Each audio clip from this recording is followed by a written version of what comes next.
y vamos a ponerlo a grabar por este lado. A ver, eh, vamos a ponerlo a grabar por aquí. Perfecto. Y vamos a orar para comenzar con esta clase número 8 del curso El Evangelio y la resolución de conflictos, clase que hemos titulado La cura para la idolatría. Así que vamos a ponernos en manos del Señor en esta noche. Señor y Padre nuestro que estás en los cielos, queremos darte gracias por permitirnos otra vez reunirnos para continuar, Señor, siendo animados por tu palabra en un tema, Señor, que cada vez que profundizamos y cada vez que encontramos un nuevo tópico, nos vemos, Señor, como en el espejo de tu palabra. Gracias por la ayuda que has provisto a nuestras almas y a nuestros corazones por medio de tu verdad. Y gracias también, Señor, por este grupo fiel de hermanos que han estado perseverantes durante todo este curso. También te pido por las personas que lo están viendo a través de YouTube como espectadores y a los que van a verlo de aquí en adelante, Señor, te ruego para que sea de edificación y para que hables también a sus vidas conforme a tu verdad. Danos sabiduría y ayúdanos a encontrar, Señor, que necesitamos concentrarnos en nuestro propio corazón, en mirar, Señor, cómo está nuestro corazón. Y a veces es muy difícil, a veces no podemos ver claramente, pero como oraba el salmista, oramos para que nos libres de esos pecados que también nos son ocultos, que a veces tienden a esconderse, pero que nunca se podrán esconder de ti, Señor. Ayúdanos también a ser humildes para buscar consejos cuando sea necesario y para que otros puedan ayudarnos a ver a veces la propia viga que nosotros no podemos ver. Te damos gracias y oramos en Cristo Jesús nuestro Señor. Amén. Y amén. Déjenme. Ok. Muy bien. La cura para la idolatría es el tema del que vamos a estar hablando hoy. Como ustedes saben, la semana pasada estuvimos hablando justamente de cómo la idolatría que empezaba en el corazón se convierte básicamente en gran parte del iniciador de nuestros conflictos. Si siempre que encontramos un conflicto, es muy probable, es altamente probable que nos encontremos con alguna forma de idolatría. Y decíamos en su momento que esa idolatría era deseos, normalmente deseos no, digamos, a veces conscientes o inconscientes, no satisfechos, que terminaban convirtiéndose en exigencias. Luego de exigencias se convertían en el pretexto para juzgar a otros y finalmente para castigar a otros, ya fuere con la indiferencia o con algún tipo de acción. Entonces mostrábamos que ese era como el espiral en descenso de la idolatría, que empezaba con un deseo no satisfecho y que terminaba con herir, con distanciarnos, con el conflicto consumado. Pero gracias al Señor tenemos esperanza, gracias al Señor no todo está perdido, gracias al Señor no hay nada que el Evangelio no pueda solucionar y gracias al Señor Él nos ha dado también lo necesario para que nosotros eh, perseveremos y encontremos una cura para el mal, el gran mal de la idolatría. Así que vamos a ver que este es el texto que vamos a tomar como base. Acuérdense que en cada clase estamos tratando de pensar bíblicamente y de cómo hay pasajes específicos de la Biblia que están dirigiendo nuestros pensamientos y es este pasaje muy conocido que es el Señor hablando en el contexto de entregar la ley al pueblo de Israel. Yo te saqué de Egipto, del país donde eras esclavo, no tendrás otros dioses además de mí. Eso es una declaración importantísima porque fíjense que es como yo te libré de la esclavitud, de una idolatría grande, de un pecado grande, de un problema grande, y ahora yo te llamo para que no tengas dioses ajenos delante de mí. Es algo así como la razón por la que nosotros podemos adorar a Dios con toda nuestra alma, con todo nuestro corazón y con todas nuestras fuerzas es porque hemos sido rescatados. Hay una redención, hay un pago, hay una liberación y debido a esa liberación, debido a ese rescate que es provisto por el Señor en la persona de Cristo, ahora Él puede pedirnos que no tengamos dioses ajenos. Si ustedes ven ese mandamiento que engloba tantas cosas, sí, tengo la gran tentación de quedarme ahí. Recientemente predicamos una serie de Éxodo en nuestra iglesia, pero ustedes pueden ver ese mandamiento, hay dos elementos importantes. El primero es la realidad de nuestra liberación. Yo te saqué de Egipto, del país de donde eras esclavo. Entendemos que aunque se refiere al pueblo de Israel, es un pasaje que en el Nuevo Testamento se utiliza para aplicarse a la realidad del creyente. Pero la segunda verdad que está ligada a esa primera verdad es no tengas otros dioses además de mí. Es decir, vamos a ser tentados aún después de ser liberados a la idolatría, a irnos a otros dioses falsos. Y por eso el Señor nos da esta prohibición. Pero nos da esta prohibición, nos da este mandato porque el Señor sabe estrictamente que podemos, que tenemos la capacidad de vivir alejados de esa idolatría. Así que lo que vamos a ver hoy, y esta es la idea general, es que si la idolatría comienza en el corazón, allí comienza también la cura. Noten que a la izquierda ustedes pueden ver un árbol con unas raíces, ¿verdad? Y es justamente una ilustración de que si nosotros queremos transformar el color, los frutos, todo lo que se ve hermoso de ese árbol, tenemos que trabajar en su raíz. Así que si la idolatría comienza en la raíz, en el corazón, entonces también la cura debe ir ahí. Supongamos que tú tienes un palo de naranjas que no te da naranjas y de repente, y esto es una ilustración que usa Paul Tripp, muy útil, por cierto, y de repente tú dices, voy a hacer una obra digna con este árbol porque quiero realmente tener un árbol de naranja en mi casa, así que te vas para Carulla, que es donde venden quizá las naranjas más bonitas de los supermercados, las compras, te compras un rollo de cinta de mascarar y empiezas a pegarle esas naranjas al árbol. ¿Qué va a pasar con el tiempo? Pues va a pasar con el tiempo que como son naranjas que están puestas allí no de manera natural, sino que se pusieron como un adorno, pues se van a caer, se van a podrir, porque no son el resultado de digamos, un árbol que está sano. Lo correcto sería que si el árbol no está dando fruto, entonces revisar qué está pasando a nivel de la raíz del árbol, tratar de abonar ese árbol, hacer lo posible en la raíz de ese árbol de naranja para que él en su proceso natural produzca naranjas. Entonces, todo problema de la raíz de nuestros comportamientos o la raíz de todos nuestros comportamientos pecaminosos, idolátricos o todo lo que es un comportamiento que nos aleja de la voluntad de Dios comienza en el corazón. Lo veíamos en la clase pasada. Así que la solución tiene que comenzar en el corazón. Y lo que llega al corazón es el Evangelio. El Evangelio no solo nos perdona el pecado de la idolatría, sino que actúa a través de los medios de gracia, lo vamos a ver en esta clase, para que nuestros afectos, o sea, nuestras naranjas, sean verdes y jugosas, para que nuestros afectos sean dirigidos al Señor y nada más que al Señor. Es una idea bien sencilla, bien sencilla. Si la idolatría afecta al corazón, debemos buscar lo que pueda llegar al corazón para corregir el problema de idolatría y entonces poder tener los frutos que el Señor espera de un creyente. Así que tengan esa imagen en su mente porque vamos a recorrerla a lo largo de toda la clase.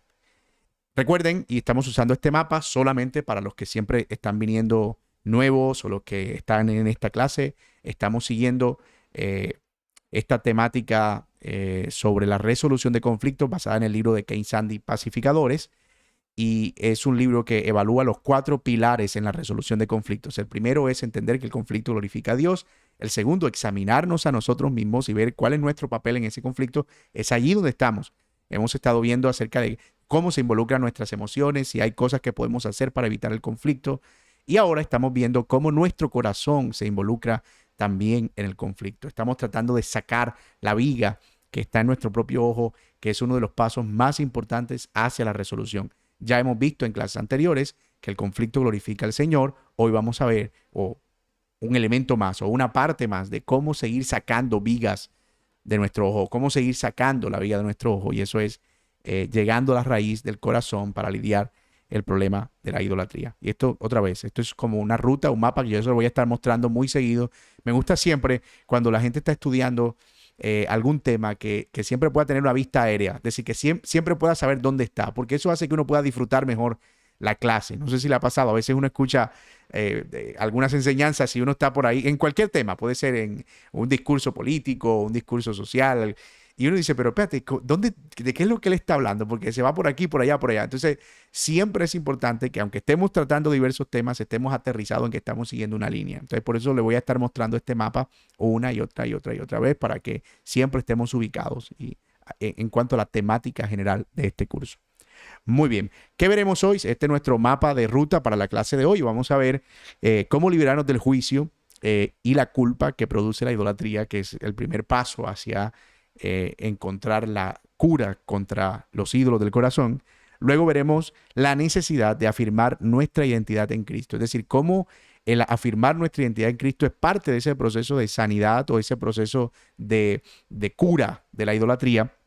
Luego veremos cómo liberarnos de ídolos específicos, que al final, cuando hablamos de idolatría, parece que estamos hablando de un concepto muy grande, pero resulta que la idolatría tiene que ver con cosas muy específicas, cómo identificar esos ídolos y cómo lidiar con cada uno de ellos a través de dos elementos. Número uno, tomando los medios de gracia que Dios provee, y número dos, tomando acciones concretas que vamos a ver en su momento en detalle. Y finalmente veremos cómo reemplazar la adoración al ídolo por la adoración a Dios. Y noten que si el camino hacia la idolatría era un espiral, una pirámide hacia abajo, esta es una pirámide hacia arriba. No la tengo aquí en dibujo, pero imagínense como que ponemos una base y es: estoy libre, el Señor me ha perdonado de la culpa. Ese es como el primer peldaño.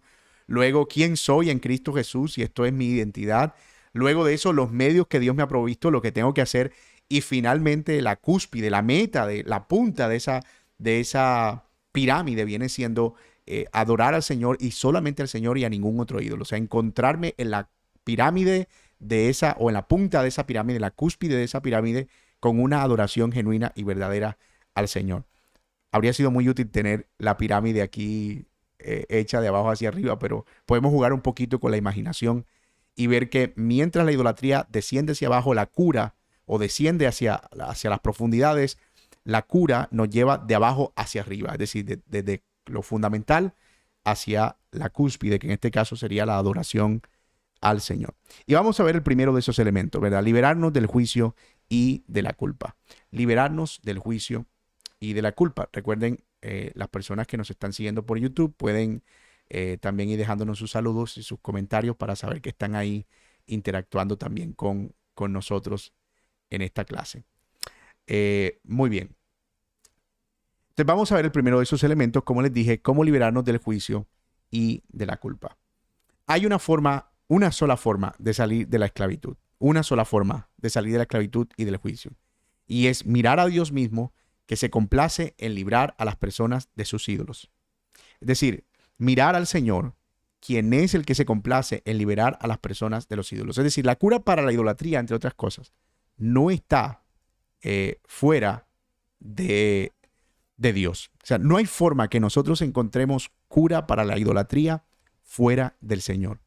Y esto es importante porque muchas personas recurren a veces a medios diversos para tratar de resolver sus problemas de ansiedad y sus problemas, y está bien, ¿verdad? Siempre vamos a encontrar maneras de ser ayudados, auxiliados, etcétera, y vamos a buscar personas, consejería, una cosa aquí y allá, algunos recurren a la psicología, etcétera. Pero al final, cuando se trata de la idolatría tiene que ver con adoración. La idolatría tiene que ver con a quién estamos dirigiendo nuestros afectos. Lo que hemos probado en esta noche y en clases pasadas, o en esta clase, perdón, y clases pasadas, es que la idolatría es un tema de adoración. Y el problema de adoración no se resuelve con otra cosa que no sea en términos de adoración. Por eso, si queremos realmente empezar a resolver el problema de la idolatría, es aquí donde tenemos que empezar, en entender lo que el Señor dijo: yo soy el Señor tu Dios que te saqué de la tierra de Egipto. Ya estuvimos hablando de ese pasaje, Éxodo 20, del 2 al 3. Del país de donde eras esclavo, no tengas otros dioses delante de mí. No tengas otros dioses además de mí. La cura para la idolatría comienza en el Señor, comienza en Dios. Dios ha provisto una cura para nuestra idolatría al enviar a su Hijo para que sufriera el castigo que merecemos nosotros por nuestros pecados. Es decir, ese perdón o esa cura que el Señor provee no es un asunto abstracto, no es una cosa como Dios desde el cielo envía como algún poder sobrenatural. No. La cura para la idolatría, y la prueba de que Dios es la cura para la idolatría, es que Él envió a su propio Hijo para perdonar el pecado de la idolatría en nosotros. Para recibir ese perdón, y lo que estoy haciendo aquí, si se dan cuenta, es predicarles el Evangelio. Para recibir ese perdón y esa libertad debemos reconocer nuestro pecado, arrepentirnos de él y poner nuestra confianza en Jesucristo. Usted y yo debemos entender que la idolatría es un pecado. La idolatría es un pecado que nos aleja del Señor, pero el Señor, y esa es la buena noticia, ha provisto un remedio. Que ese remedio está en Cristo, pero para nosotros poder obtener ese remedio, necesitamos, o acceder a ese remedio, necesitamos reconocer nuestro pecado, arrepentirnos y poner nuestra confianza en Dios. Esos son los tres elementos que nosotros vemos en cuanto a lo que es tener fe en Cristo y lo que es el proceso de arrepentimiento en realidad. Primero reconozco mi pecado, luego me arrepiento, que es como tomo la determinación de caminar en otra dirección, pero luego, como sé que no puedo sostenerme por mí mismo, que no es una decisión que yo puedo tomar y mantener en mis propias fuerzas, entonces pongo mi confianza completamente en Cristo Jesús, que al devolverme, Él me perdona, pero también me provee lo necesario para yo seguir caminando hacia adelante. Esa es, como les dije, la buena nueva del Evangelio. El Señor perdona el pecado de la idolatría. Si la clase pasada tú saliste diciendo soy un idólatra, esto es lo que me tiene en conflicto, por eso es que peleo tanto, por eso es que soy tan infeliz, por eso es que, ¿dónde está la esperanza para mí? La esperanza está en el Evangelio de Jesucristo, en poner tu confianza en el Señor. No todo está perdido. Y esa es otra vez la buena noticia del Evangelio, que incluso nuestros pecados de idolatría son perdonados por el Señor, que Él proveyó redención suficiente para librarnos y perdonar esos pecados. Así que eso es como el fundamento de nuestra pirámide. Esta pirámide sí va hacia arriba, tiene su punta hacia arriba, no hacia abajo. Y el fundamento es ese. Dios resuelve el problema de la idolatría. Dios resuelve el problema de la idolatría por medio de Cristo castigándolo en nuestro lugar, y somos llamados a arrepentirnos y creer y confiar plenamente en Él. Muy bien. Habiendo visto eso, entonces, vamos a ver un segundo elemento, un segundo peldaño o un segundo paso hacia esa cura para la idolatría, que es afirmar nuestra identidad. Afirmar nuestra identidad. Y esto no es si ustedes están siguiendo las notas del libro, lo llegan a tener en algún momento, no es un punto que el autor incluya, pero yo consideré incluirlo porque creo que guarda una relación muy estrecha con lo que estamos hablando aquí. Una vez el Evangelio obra en nuestra vida, el Evangelio lo que hace es darnos una nueva identidad en Cristo Jesús, y ahorita van a ver por qué esto es importante. Muchos de los problemas de idolatría surgen por una necesidad de seguridad, de control o identidad.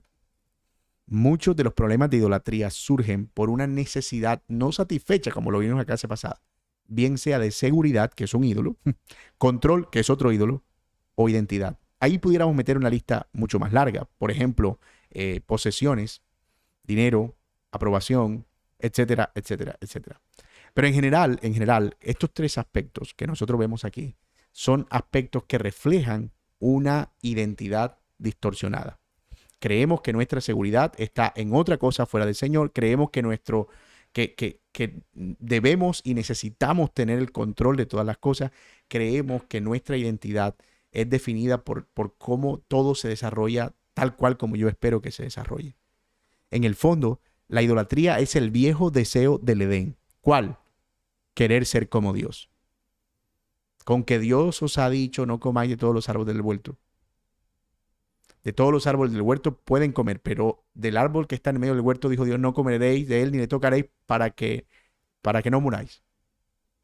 Porque el día que ustedes coman de ese árbol, dijo la serpiente, serán abiertos sus ojos y conocerán el bien y el mal, porque serán como Dios. Esa fue la mentira que creyó Adán y Eva.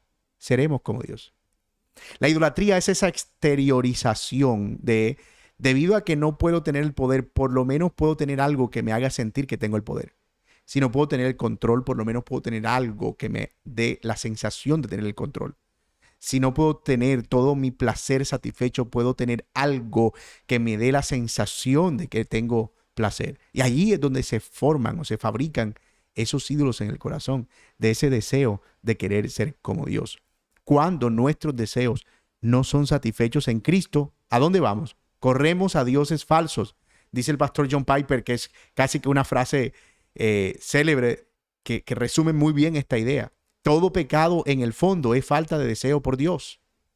Todo pecado en el fondo es falta de deseo por Dios. Siempre que tenemos deseos no satisfechos, vamos a correr a dioses falsos. Por eso necesitamos afirmar nuestra identidad en Cristo Jesús, que no es otra cosa que saber qué es lo que realmente tenemos en Cristo Jesús.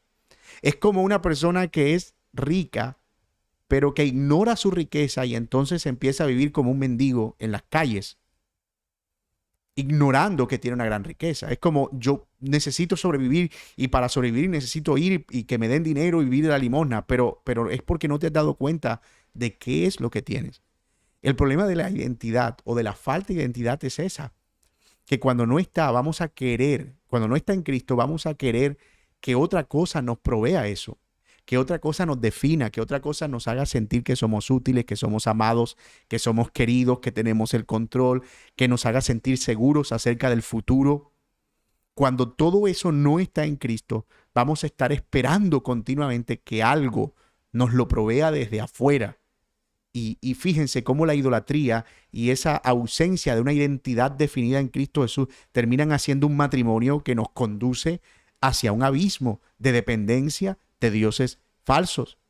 El Evangelio nos recuerda que somos pecadores, pero también que somos hijos de Dios y que estamos completos en Él. Que si estamos en Cristo Jesús, no necesitamos nada más. Ni riqueza, ni aprobación, ni seguridad, ni control, nada, ni que otras personas estén afirmando continuamente que somos buenos, que qué buena gente somos, que qué buen trabajo hacemos, que mira que esto, que lo otro, porque creamos tantas dependencias a veces, idolatramos tantas cosas porque son esos dioses que suplen nuestra necesidad de sentirnos como Dios. No necesitamos nada más que nos defina fuera de Cristo. ¿Escuchó eso? No necesitamos nada más que nos defina fuera de Cristo. Y yo sé que esta idea en principio suena un poco romántica y yo quiero que lo veamos a través como de esta ilustración. Esa imagencita que ustedes ven ahí es como los dos caminos de un individuo en cuanto a su identidad. Una persona que está sin identidad en Cristo Jesús, usted puede ver este patrón en su vida. Deseo de control o de poder. Necesito tener el control. Cuando algo se le sale de control, es como si el mundo se le acabara. Cuando una persona hace lo que él no esperaba que hiciera, es como si todo estuviera por desmoronarse, porque el tener el control para él es un ídolo que le hace sentir como Dios. Deseo de dinero. Bueno, esto es un ídolo que ustedes conocen muy bien. El Señor Jesucristo habló de él en Mateo 6 y en muchos de los evangelios en gran abundancia. El dinero es un ídolo que se apodera de nosotros porque nos provee una sensación de seguridad, que está ligado también al control y al poder. Por eso ustedes ven que se dan como que son como hermanitos siameses, tanto el control como el dinero y el placer. Que es como, si lo tengo todo. La gran mentira de eso es que cuando tienes dinero sientes que todavía necesitas más dinero para seguir sosteniendo un estilo de vida de dinero. Y se convierte en una rueda insaciable. La aprobación. Deseo que me aprueben, deseo que todo el tiempo estén diciendo que hago un buen trabajo. Me siento que me desmorono cuando alguien no reconoce lo que hago bien. Siento que cuando alguien no me aplaude o no me dice qué buen trabajo hiciste, el mundo se me está acabando. Eso es un ídolo. Yo necesito que me estén afirmando todo el tiempo para yo sentir que estoy realizado, que estoy pleno, que mi vida tiene sentido. Es un ídolo. El ídolo de la aprobación. El deseo del placer, que se expresa de tantas maneras. La glotonería, el sexo, la lujuria, tantas otras cosas que nosotros vemos que se producen en el centro del placer. Y es, si yo tengo esto es lo que me hace sentir realizado. Es como sentir que si eso no está en mi vida, yo no estoy completo. Es un ídolo, se convirtió en un ídolo en nuestra vida. Deseo de atención. Está ligado al deseo de aprobación, ¿verdad? Y es, yo necesito que todos me vean, necesito que todos sepan. Y esto pasa mucho. A veces tú ves personas que dicen, mira, fulano es como extrovertido, siempre está buscando que lo vean y llamar la atención. Pero hay distintas formas de llamar la atención. A veces tú puedes ver personas que incluso son supremamente introvertidas. Tú los ves en un grupo, ellos son los que se sientan de último, no hablan con nadie, no interactúan con nadie. Tú dices, oye, fulano sí es como introvertido. La verdad es que el pecado en el fondo es el mismo del que extrovertidamente está buscando atención. Yo quiero que me vean y que vean que yo soy alguien que no se relaciona con nadie. Yo quiero que me vean y quiero que vean que yo soy solitario. Quiero que me vean y vean que yo soy diferente. Así que no necesariamente tú ves el pecado de idolatría mostrarse de una manera estandarizada. A veces tú lo puedes ver de otra. Y la búsqueda de atención tú la puedes ver incluso en personas que no hablan con nadie, que simplemente quieren ser observados y vistos como los chicos raros del grupo, como los que yo soy el extraño del grupo. Soy el diferente, no soy como los otros. Ahora bien, miren la otra ruta, que es esta que pasa por el Evangelio, que es cómo se define nuestra identidad. Todas las cosas que ustedes ven arriba son cosas que de alguna manera, deseos que de alguna manera definen nuestra identidad cuando no estamos en Cristo. Si yo me siento bien si tengo el control, me siento bien si tengo dinero, me siento bien si me aprueban, me siento bien si tengo placer, me siento bien si tengo atención. Soy feliz si tengo una de estas cosas. Pero mira cómo el Evangelio transforma cada uno de esos aspectos. Porque el Evangelio lo que me dice es que yo no necesito tener el control de todo, el Señor controla todo. El Evangelio me dice que yo no necesito tener dinero, el Señor es dueño de todo. El Evangelio me dice que yo no necesito la aprobación de la gente, que todo el mundo esté afirmándome continuamente, porque el Señor me ha amado y me ha aceptado. Y de hecho, me ha aceptado tanto y me ha aprobado tanto que su Hijo Jesucristo dio su vida por mí. Y ahora yo soy recibido como su Hijo, como si nunca hubiera cometido un solo pecado. También me dice el placer, que yo necesito el placer para sobrevivir, pero el Evangelio me dice que el Señor es y será suficiente, porque una de las cosas que ignoramos acerca del placer es que no siempre tendremos placer. En la eternidad no tendremos satisfacciones carnales de placer. Habrá placer, pero todo ese placer estará determinado por la plenitud y el estar alrededor del Señor. Es decir, no habrá necesidad de que estemos todo el tiempo satisfaciendo los deseos de nuestro cuerpo, porque el Señor, perdón hermanos, porque el Señor será nuestra porción, ¿verdad? Entonces, cuando yo entiendo eso y veo mi satisfacción a la luz de mi eternidad, entonces el placer pierde poder en mi vida. No estoy diciendo que ya no tengo necesidad ni deseo de placer. Lo que estoy diciendo es que pierde poder de controlar mi vida. Y en cuanto al deseo de atención, ¿qué más atención que saber que el Señor cuida de mí? Que el Señor tiene contados todos los cabellos de mi cabeza. ¿Tú quieres más atención que eso? Entonces fíjate cómo el Evangelio empieza a redefinir nuestra identidad y empieza a mostrar que no necesitamos, que en el fondo no necesitamos de cosas externas para validar lo que nosotros somos. Que todo lo necesario para saber quiénes somos, el valor que tenemos, en el sentido de dignidad, ha sido dado por la persona de Cristo. Que yo no soy más amado cuando las cosas salen como yo quiero, ni menos amado cuando salen como no quiero. Que no soy más amado si tengo dinero y menos amado cuando no tengo. Que no soy más amado cuando me aprueban, ni menos amado cuando no me aprueban. Que no soy más amado cuando tengo placer, ni menos amado cuando no puedo acceder a él. Que no soy más amado cuando tengo atención, ni menos amado cuando no la tengo. Porque mi identidad está anclada a la obra de Cristo, a lo que Él ha hecho por mí. Entonces, fíjense cómo este concepto, que no es una idea en sí, es una condición, es un estatus, es una realidad. Fíjense cómo cambia nuestra manera de relacionarnos con las cosas y con las personas.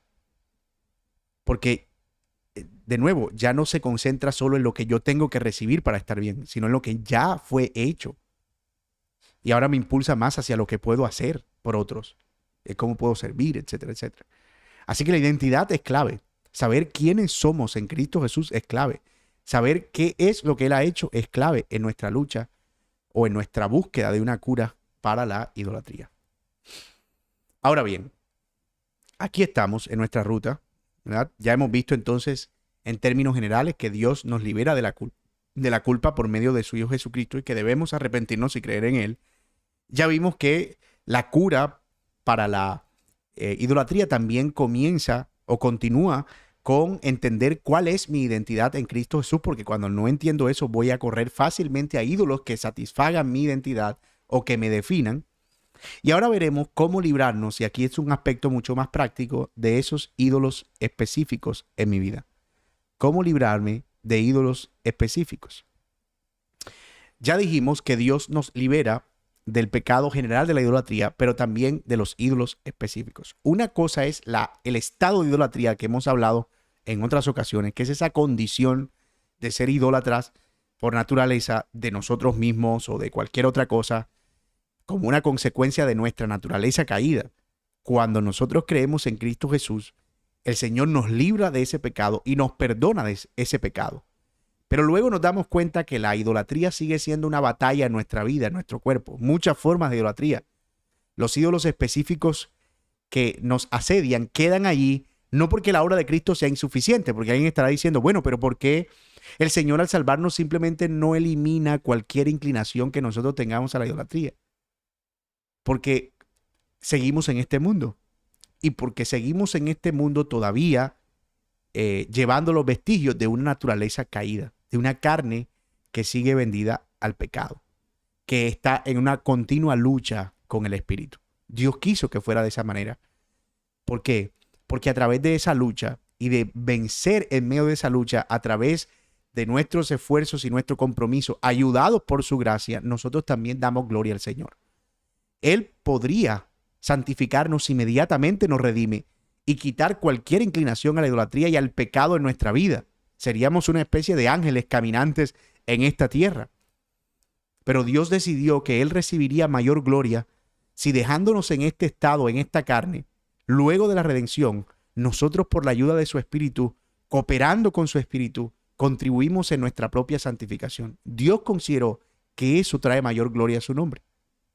Y es por eso que ahora lidiamos con los vestigios de esa naturaleza pecaminosa que se reflejan en algunas formas específicas de idolatría. Ahora bien, Dios nos llama a identificar y confesar nuestros ídolos uno por uno. No es suficiente decir, tengo una inclinación a la idolatría. Nuestro llamado es realmente identificar cuáles son esas áreas y cuáles son esos ídolos específicos que están influyendo en mi vida, en mi comportamiento, en mi relación con Dios y en mi relación con otros. Y luego que identifico eso y los confieso, entonces puedo cooperar con Dios, y así como usted lo oye, es cooperar, no en el sentido de que Dios no pueda hacerlo solo, es en el sentido de que Él nos provee la fuerza para nosotros perseverar, lo que dice Filipenses, que Él produce el querer como el hacer por su buena voluntad. Bueno, eso es lo que significa cooperar con Él, mientras Él los va quitando continuamente, poco a poco, de nuestro corazón. Y cada victoria que vamos conquistando trae mayor gloria a su nombre. Cada victoria que vamos conquistando glorifica más su nombre. Y eso es lo que llamamos el proceso de santificación, que no es un proceso automático, ya lo dijimos, requiere nuestra cooperación, y a esto es a lo que llamamos en términos teológicos el proceso de santificación del creyente, o la santificación progresiva del creyente. La santificación progresiva del creyente. Muy bien.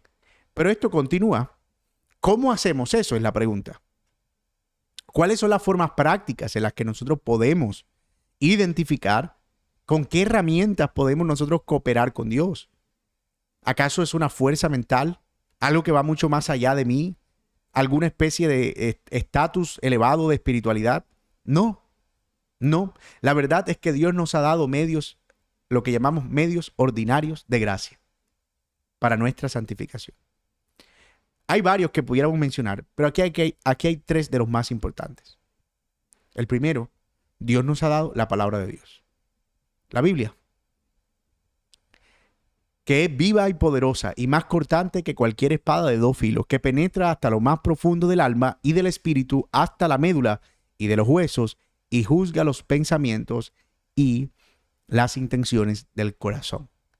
La palabra de Dios es el principal medio de gracia que Dios nos dio en nuestra lucha contra el pecado de la idolatría.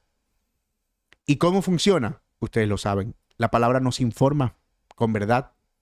La palabra nos hace ver cuáles son esas cosas en nuestra vida que no están funcionando conforme a la voluntad de Dios. ¿Cómo pudiéramos nosotros conocer la voluntad de Dios si no conocemos su palabra? ¿Cómo pudiéramos nosotros saber qué es lo que le agrada a Dios si no conocemos su palabra?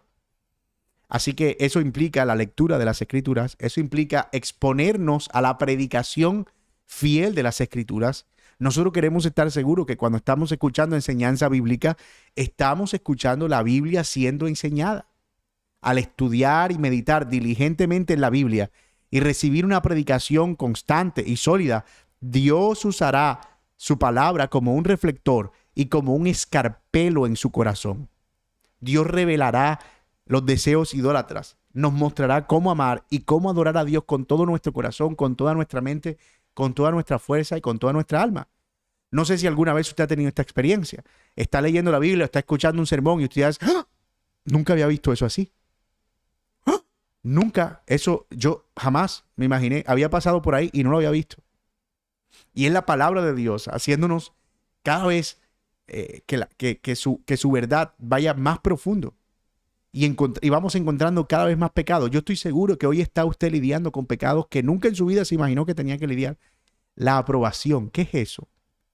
Ídolo de la aprobación. Búsqueda de identidad. ¿Qué es eso?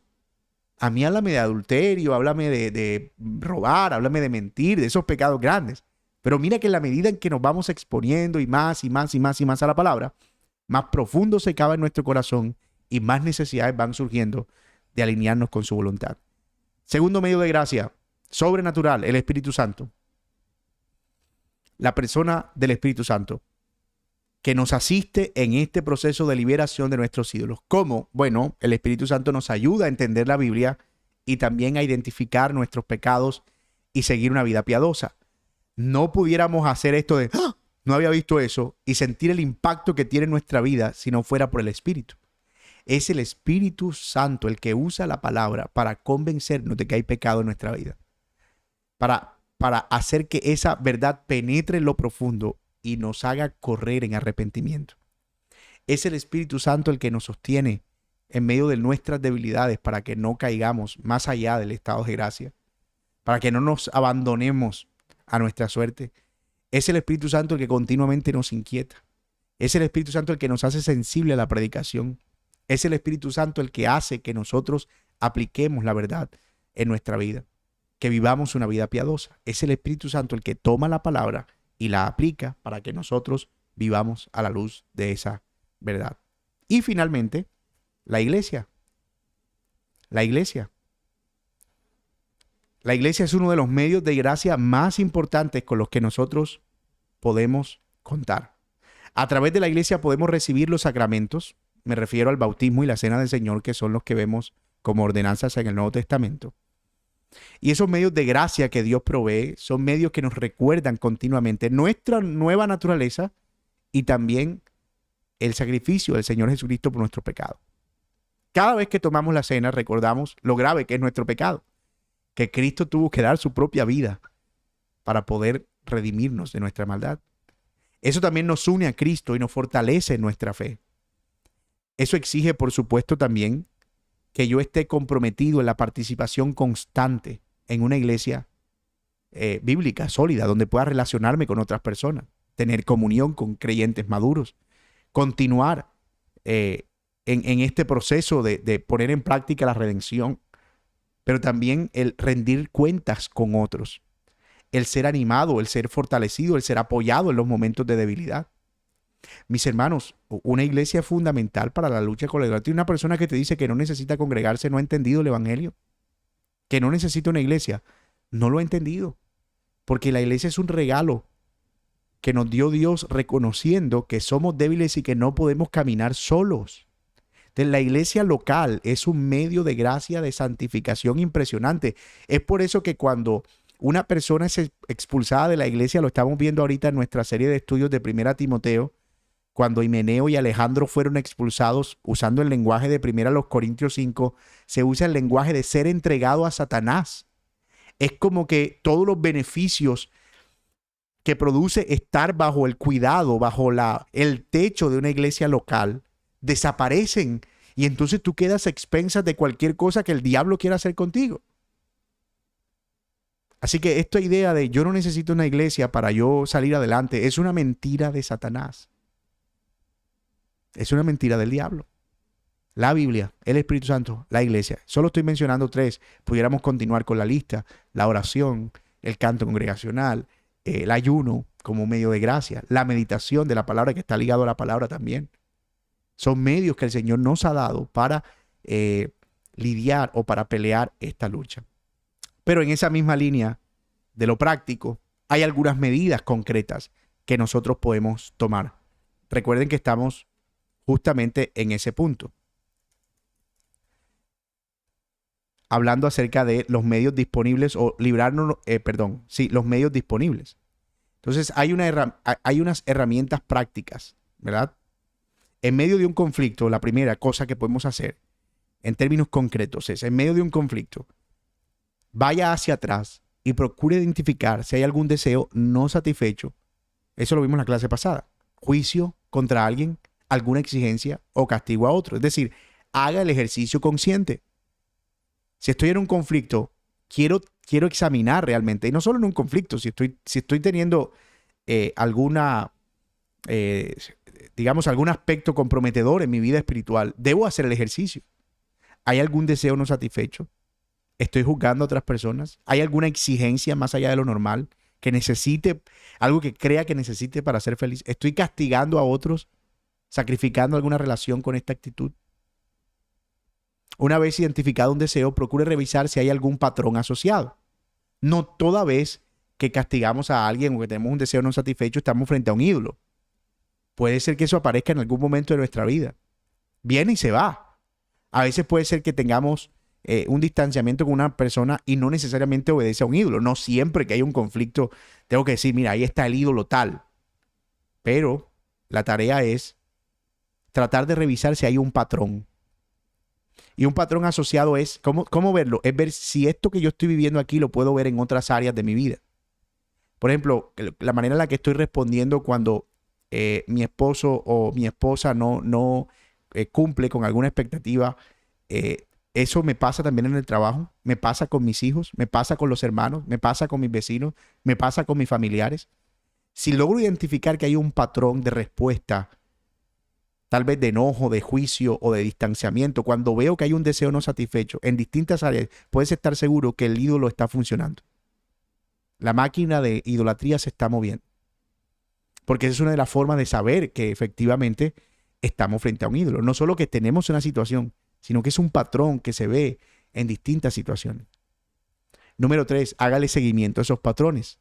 Trate de llevar un registro de incidentes que hayan acontecido alrededor de ese ídolo. Yo recuerdo hace un tiempo que, y he contado esta experiencia otras veces, de hecho tengo un artículo en el blog que se llama Mi pelea con el ídolo de la aprobación en la fila de un aeropuerto. Yo siempre sentía que tenía mucho miedo de exponerme a cosas en las que había una decisión con respecto a mí de sí o no. O sea, donde había una posibilidad de ser rechazado, enfrentarme a esas situaciones me producía una ansiedad terrible.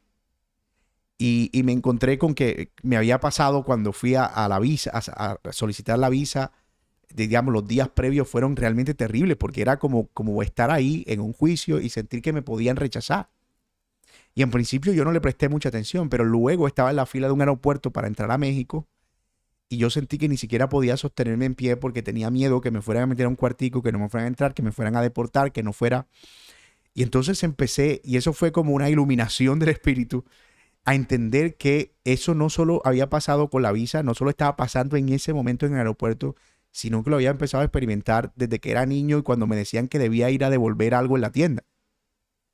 Era terrible esa sensación de tener que enfrentarme al hecho de ser rechazado en algún momento. Entonces empecé a ver como en una película todo lo que había sido mi vida y cómo eso había condicionado muchas formas de actuar.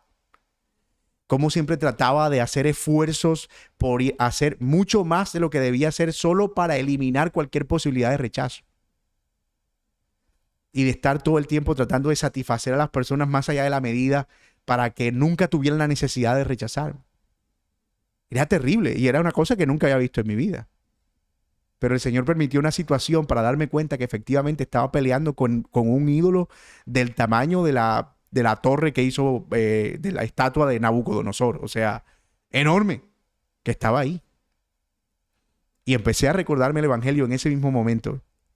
Y como si hubiese venido también un entendimiento de la palabra de Dios y ese pasaje de Pedro que dice en primera de Pedro que nosotros somos real sacerdocio, nación santa, pueblo adquirido por Dios. Es decir, si a mí me rechazan aquí, es decir, yo no dejo de ser el pueblo de Dios, no dejo de ser más amado. Tuve que empezar a recordarme el Evangelio y eso me ayudó a tener como alivio en esa situación. Porque efectivamente el haberme dado cuenta de que no era algo que sucedía ahí, sino que sucedía en muchas áreas, en muchas etapas, era lo que me hacía ver que estaba peleando con un ídolo, que de vez en cuando saca la cabeza por ahí, pero ya entiendo, sé que es un ídolo y sé las verdades que tengo que recordarme en ese momento.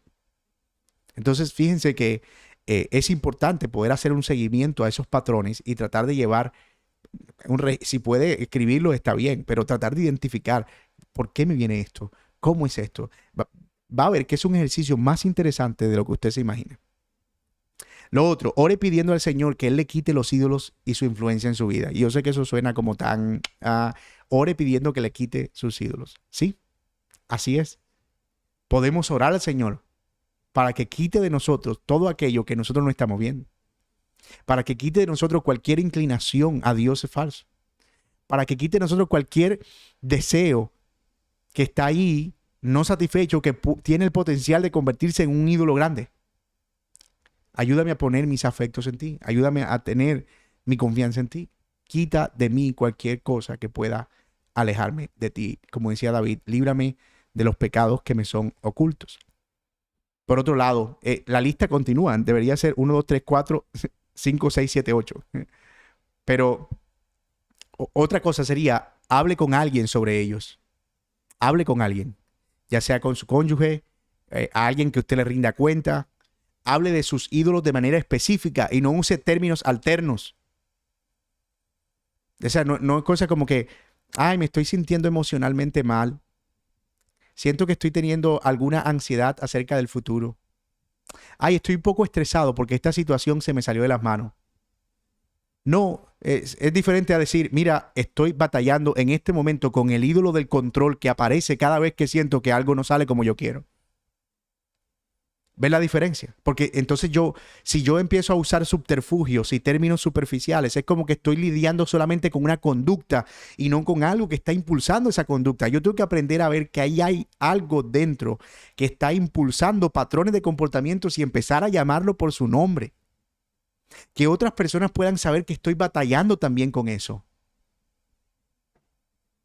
O si estoy teniendo, digamos, alguna tentación de placer.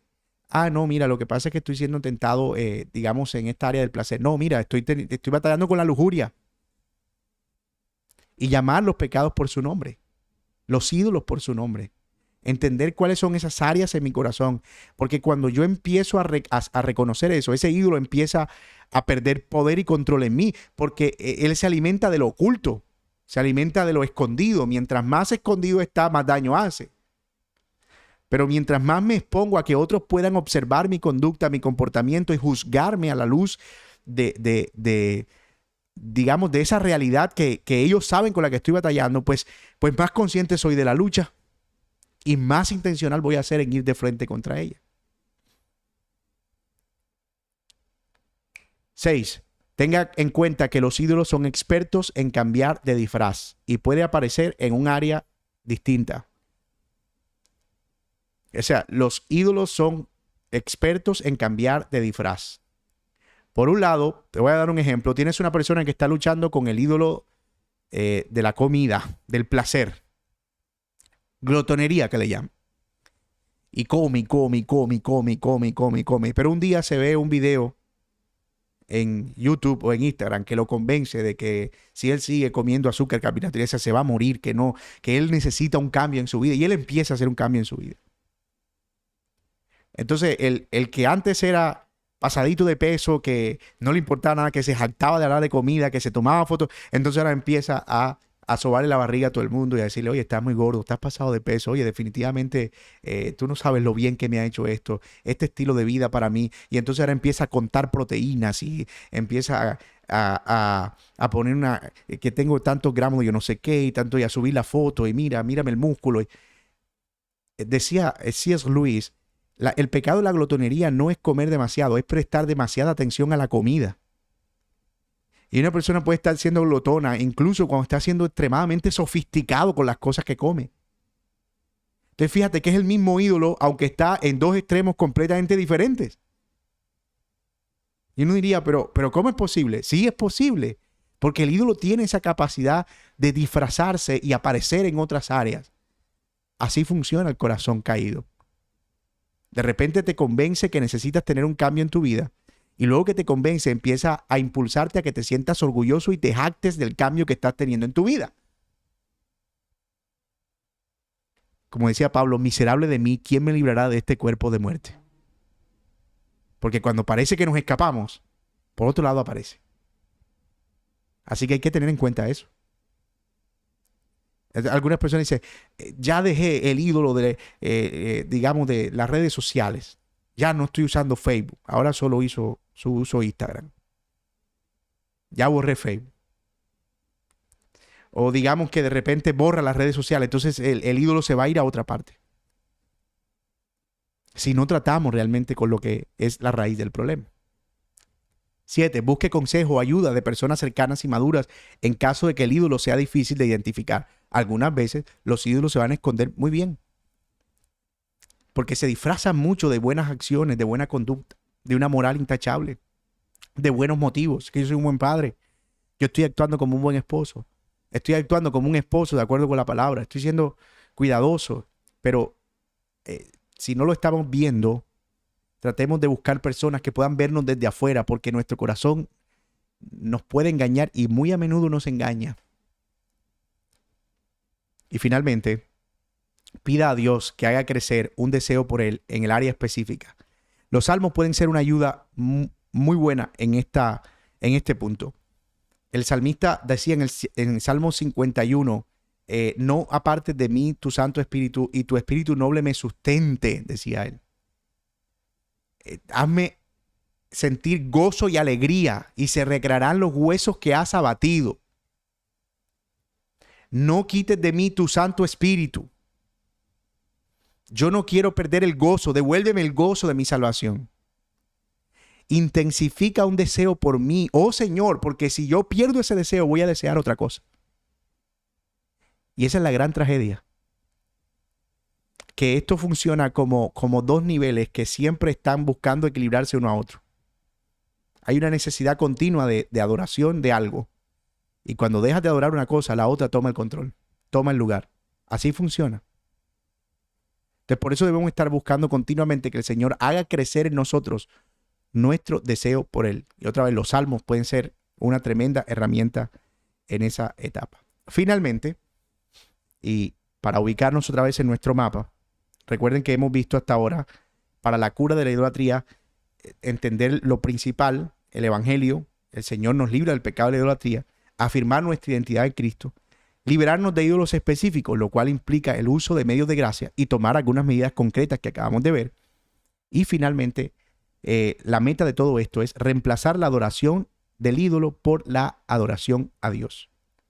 Reemplazar la adoración del ídolo por la adoración a Dios. Y yo sé que usted puede decir, no, pues qué fácil. No, pero es que mira todo lo que hemos visto hasta ahora.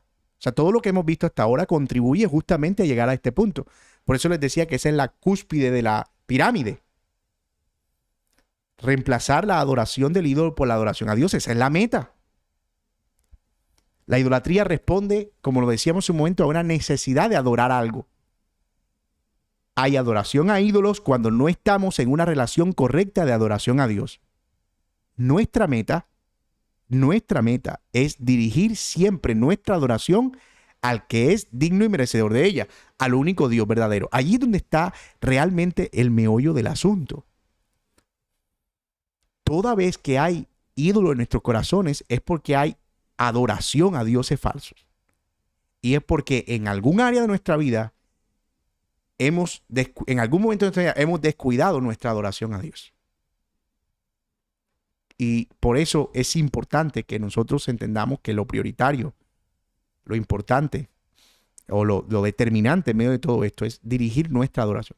¿Cómo hago eso? Aquí hay 5 cosas que podemos hacer para reemplazar nuestra adoración a los ídolos a una adoración a Dios. La primera, arrepentirnos ante Dios. Arrepentirnos ante Dios. Salmo 51, 17, no 5, 27, como está ahí. Salmo 51, 17 dice, los sacrificios de Dios son el espíritu contrito, al corazón contrito y humillado, oh Dios, no despreciarás. También dice Primera de Juan, capítulo 1, versículo 8 al 10. Si decimos que no tenemos pecado, nos engañamos a nosotros mismos y la verdad no está en nosotros. Si confesamos nuestro pecado, Él es fiel y justo para perdonarnos los pecados y para limpiarnos de toda maldad. Si decimos que no tenemos pecado, lo hacemos a Él mentiroso, su palabra no está en nosotros. Lo primero que tenemos que hacer para alinear nuestra adoración a Dios es arrepentirnos continuamente delante de Él. Lo segundo, temer a Dios. Proverbios 1:7 dice, el temor del Señor es el principio de la sabiduría. Los necios desprecian la sabiduría y la instrucción. Mateo 10:28, no teman a los que matan el cuerpo, pero no pueden matar el alma. Más bien teman a aquel que puede hacer perecer tanto el alma como el cuerpo en el infierno. Temor a Dios. Dios no dejará por inocente al culpable. La idolatría es un pecado que va a ser castigado y debemos tener temor reverente ante el Señor. Dice el Salmo 133:4, Señor, si tuvieras en cuenta las iniquidades, ¿quién, oh Señor, podría permanecer? Temor a Dios es entender que yo no puedo cultivar idolatría en mi corazón y pensar que voy a salirme con las mías. Lo otro, amar a Dios. Mateo 6:33, pero busquemos primeramente su reino y su justicia y todas las cosas os serán añadidas. Esto es lo que significa amar a Dios con todo el corazón, con toda el alma y con toda nuestra mente. También dijo el Salmo 73:25, David, ¿a quién tengo yo en los cielos sino a ti? Fuera de ti nada deseo en la tierra. Este aspecto de amar a Dios debe convertirse en una prioridad en nuestra vida. Y finalmente, confianza en el Señor. Confíe en Dios, que sacrificó a su Hijo por usted y demostró ser completamente confiable en cada situación. Dice el Salmo 118:8, es mejor refugiarse en el Señor que confiar en el hombre. Salmo 37, del 5 al 6, encomienda al Señor tu camino y confía en Él. Segunda de Pedro 1:3, pues su divino poder nos ha concedido todo cuanto concierne a la vida y a la piedad, mediante el verdadero conocimiento de aquel que nos llamó por su gloria y excelencia. Y finalmente, deleitarse en el Señor. No tengáis como una cadena. Arrepentirnos, temer, amar, confiar, deleitarnos. Y este aspecto de deleitarse es clave en nuestra lucha contra la idolatría. Como lo vimos en principio, la idolatría es la búsqueda de placer a través de cosas distintas a Dios o la búsqueda de satisfacción de nuestros deseos en algo que no es Dios. Debemos aprender a encontrar nuestro mayor gozo en Dios, en meditar en Él, en reunirnos con las personas que se deleitan también en Él, en alabarlo a Él, en darle gracias a Él. Salmo 37:4 dice, pon tu delicia en el Señor, deleítate a sí mismo en el Señor y Él te dará las peticiones de tu corazón. Encuentra deleite en Dios. Salmo 71:8 dice, llena esta mi boca de tu alabanza y de tu gloria todo el día. Filipenses 4:4, regocíjense en el Señor siempre. Otra vez le digo, regocíjense. En otra palabra, gócense en el Señor siempre. Gócense, disfruten, traten de ver con gratitud lo que el Señor provee. Y ese regocijarse en el Señor es entender que Él es quien provee todas las cosas para nuestra vida. Que cuando yo estoy disfrutando de un buen momento en la familia, un buen plato de comida, cuando estoy disfrutando de un atardecer, cuando estoy disfrutando del aire que respiro, yo puedo decir, Señor, gracias. Gracias por todo esto que tú provees. Tu mano provee todas estas cosas. Primera Tesalonicenses 5:16-18. Estén bien alegres o estén siempre gozosos, oren sin cesar, den gracias a Dios en toda situación, porque esta es su voluntad para ustedes en Cristo Jesús. Deleitarse en el Señor, deleitarse en el Señor. Mis hermanos, esa es la clave.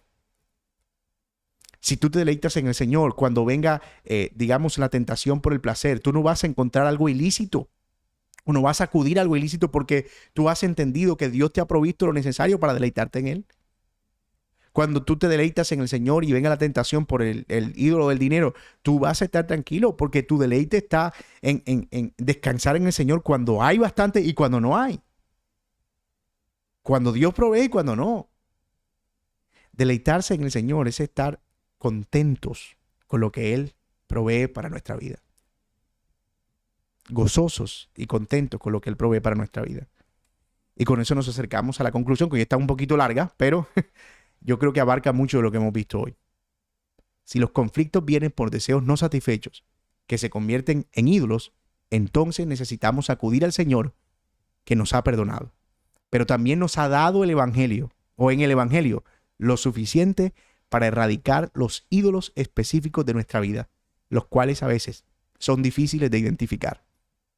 La idolatría del corazón es el relleno, perdónenme ahí que me equivoqué escribiendo, el relleno de una adoración a Dios defectuosa. Y la idea detrás de eso es esto. Mírenlo, la idolatría del corazón es el relleno de una adoración a Dios defectuosa. Es decir, si yo no estoy deleitándome en una adoración completa a Dios, yo voy a tratar de rellenar ese espacio adorando otras cosas. Y ahí hay un ídolo. Mientras más adoración hay a Dios, y esta es la gran conclusión de esto, menos idolatría habrá en el corazón y menos respuesta pecaminosa en medio de los conflictos. Mayor adoración a Dios, menos adoración a los ídolos, menos respuestas pecaminosas por deseos no satisfechos, por expectativas no cumplidas, por cosas que esperábamos que no estamos recibiendo. Al final, no me aprobaste. ¿Ah? Está bien, yo estoy bien en el Señor. Me tocó perder dinero aquí. Ah, está bien, el Señor es bueno. Él cuida de mí, Él proveerá por otro lado. Me estás comprometiendo en cuanto a estoy perdiendo el control de todo. Estoy bien con eso. No es que no me importe, pero el Señor tiene el control de todo. Estoy bien con eso. ¿Lo pueden ver? Entonces eso va a aplacar nuestra respuesta pecaminosa y eso obviamente va a evitar que hayan conflictos más serios en mi vida. Esa es la gran conclusión a la que hemos llegado hoy. Y ahí están nuestras preguntas para grupo pequeño. Como siempre, les voy a pedir el favor que hagan una captura de pantalla antes de irnos a los grupos pequeños para que ustedes las tengan allí y meditemos en ellas. Y también están estas preguntas que son para los que están desarrollando un estudio bíblico personal alrededor de este asunto. Aquí les dejamos también estas preguntas para que mediten en ellas. El documento va a estar disponible pronto. Pero ahí están las preguntas del grupo pequeño, otra vez, para que le tomen una foto, le hagan screenshot ahí con el celular, una captura de pantalla en la computadora, y así nos vamos despidiendo de nuestros hermanos que están o estuvieron con nosotros a través de YouTube. A Marwin le saludamos, Mayra Noguera, también a Ronald, que estuvo también por ahí por WhatsApp, Diana Senaí Amador, gracias por acompañarnos, la familia Uchamocha, Oscar Villanueva, también Natalie Álamo, buenas noches, Ángela, Roberto, Roselvis, Cindy Arrieta, Jennifer, Marta, Adrián, Nubia, Jesús, Lina, Giovanna, a todos ustedes, a Marta también Correa, Carolina Giraldo, todos ustedes hermanos, gracias de verdad por acompañarnos en la transmisión, que Dios les bendiga, que el Señor les guarde y vamos a quedarnos entonces aquí con nuestros hermanos de Zoom para ir a nuestra reunión de grupos pequeños. Nos vemos entonces, mis hermanos, el próximo miércoles, si Dios lo permite.